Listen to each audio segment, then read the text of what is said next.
Hello students, welcome back to the class of physics. Well students, as you know this is the session 3rd of chapter work and energy.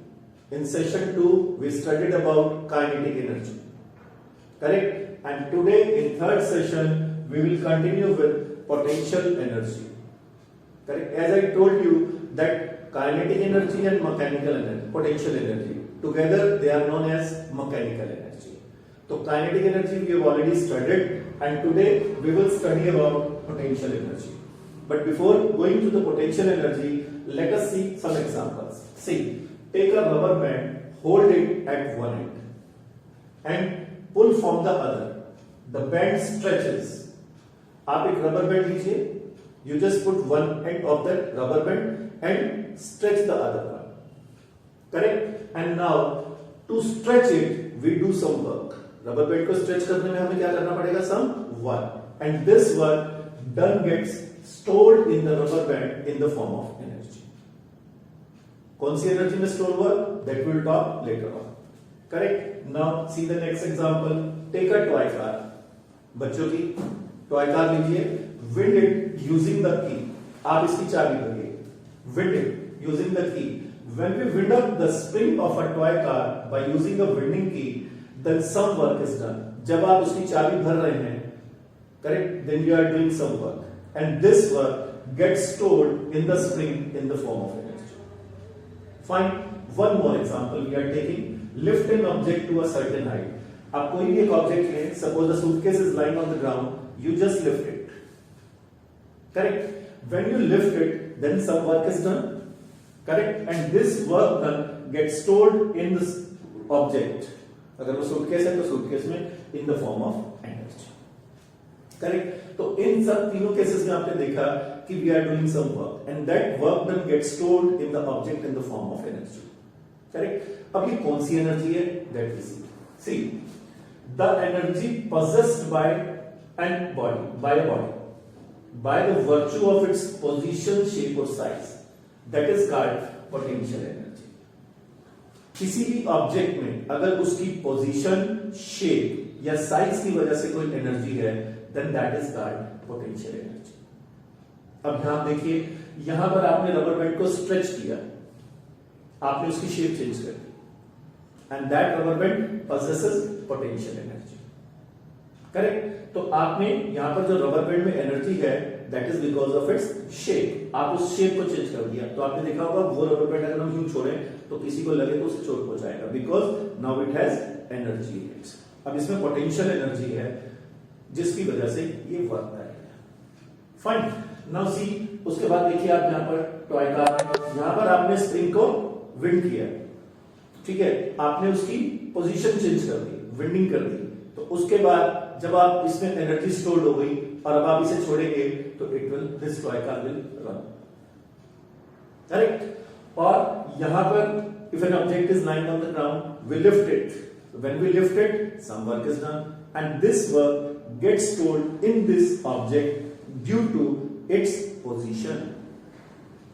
तो position की वजह से भी जो energy stored होगी इसमें, that will be potential energy. और भी एग्जांपल है. Suppose a brick that is lying on the roof of your home, तो that possesses potential energy due to its position. तो किसी खास पोजीशन में ब्रिक है या लिफ्टिंग ऑब्जेक्ट है, तो इनमें इनकी पोजीशन की वजह से एनर्जी स्टोर्ड है and that is potential energy. Rubber band में शेप की वजह से थी, that is also potential energy. Okay?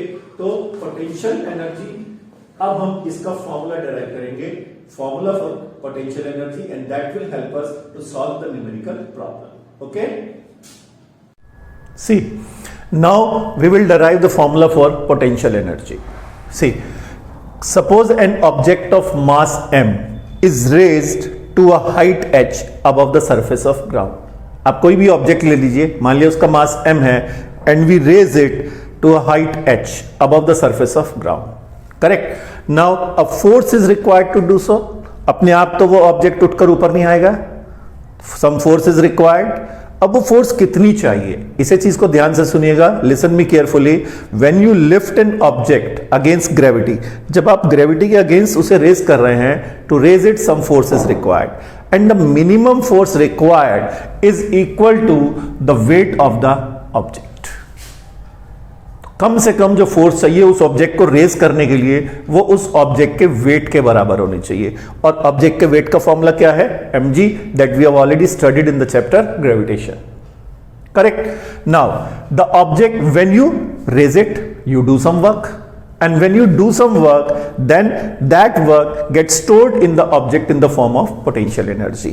So the object gains energy equal to the work done on it, that we have already studied in the last slide.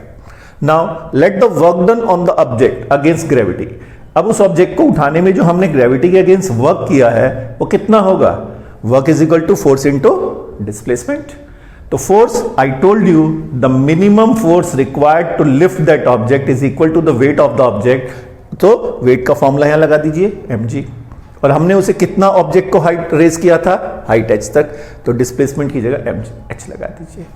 तो to raise that object to height h, तो w is equal to आ जाएगा mgh। Okay, तो work done to raise the object is equal to mgh। Now this work get stored in the object in the form of its potential energy.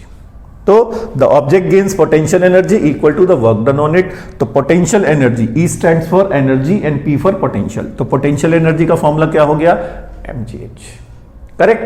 तो ये formula हम potential energy के numericals में apply करेंगे, या whenever an object is raised against gravity, तो work done against gravity हो तो भी आप ये फॉर्मूला अप्लाई करेंगे। I hope I am clear. मैं एक सिंपल सा एग्जांपल और देता हूं, फिर फिनिश करते हैं। सपोज एक स्टोन है 2 kg का, ठीक है, और हम उसे ग्रेविटी के अगेंस्ट मान लिया 3 मीटर तक रेस करते हैं, तो 2 kg उसका मास हो गया। Put the value m is equal to 2 kg, g that is 9.8 metre per second square, और h 3। आप इन तीनों को मल्टीप्लाई कर दीजिए तो इतने जूल एनर्जी उस स्टोन में स्टोर्ड हो जाएगी पोटेंशियल एनर्जी की फॉर्म में। Is that clear?